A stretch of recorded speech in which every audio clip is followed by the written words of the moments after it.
Here's my Power Watchdog 30 amp hooked up to my truck camper, my 2012 1181.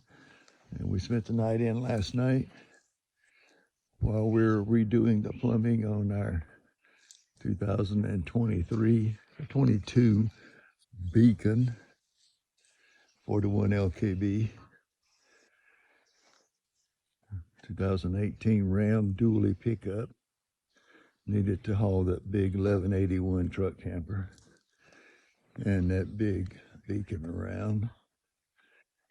And we enjoyed the night. It was very good. Slept very good. We love having that truck camper as a getaway vehicle. Thank you guys for watching. Subscribe to our channel for more videos.